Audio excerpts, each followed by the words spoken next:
Hey folks, here from To Kitchen Faucet. Got a leaking tub or shower valve? Seeing puddles around your tub even though the water's off? That's a classic sign your Delta Monitor 1300 cartridge is on its way out. This job might sound intimidating, but trust me, if you can hold a wrench, you can do this. Stick around because today I'm walking you through exactly how to replace a Delta Monitor 1300 cartridge fast, safe, and DIY friendly.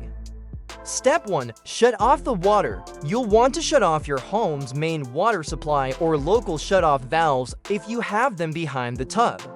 Double check, open the faucet, and make sure no water is flowing. Nothing worse than a surprise shower mid-repair. Tools and materials needed. New Delta RP1980 for cartridge fits most 1300-1400 series valves. Flathead screwdriver, Phillips screwdriver. Allen key set typically 1/8 for handle set screw, plumber's grease, towel or rag. Step 2. Disassemble the handle. 1. Start by removing the handle.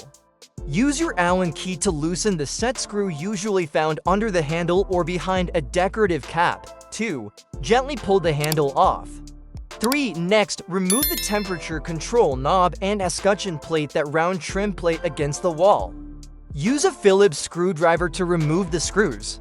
Step 3. Remove the old cartridge. Inside that valve is your old Delta cartridge. It's responsible for mixing hot and cold water. Over time, it wears out, and that's what causes leaks. 1. Pull off the retaining clip if present using needle Phillips screwdriver.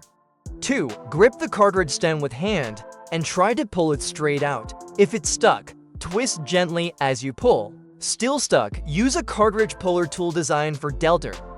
Once it's out, inspect it. You'll likely see torn rubber seals or mineral buildup. Step 4. Install the new cartridge. Here's our brand new Delta RP1980. Let's get it in there. 1. Apply a bit of plumber's grease to the rubber seals and O-rings on the new cartridge. 2. Align the hot, cold indicators correctly. H hot to the left, C cold to the right. 3. Press the cartridge in until it's fully seated. 4. Reinstall the retaining clip if your model has one. Step 5. Reassemble and test.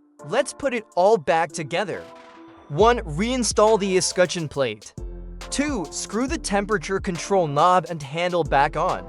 3. Tighten everything snug, not Hulk tight. 4. Turn your water supply back on. 5. Slowly test the handle. Check for smooth movement and no leaks. Check behind the wall you have an access panel. Make sure there's no dripping. And that's a 2. Just replaced a Delta Monitor 1300 cartridge like a pro. Whether you're saving money on a plumber or just love doing things yourself, great job. If you found this helpful, please give this video a thumbs up, subscribe for weekly DIY plumbing tips, and drop a comment if you ran into any hiccups. I reply to every question, new videos every week. Thanks for watching Flow and Fit DIY. Catch you next time.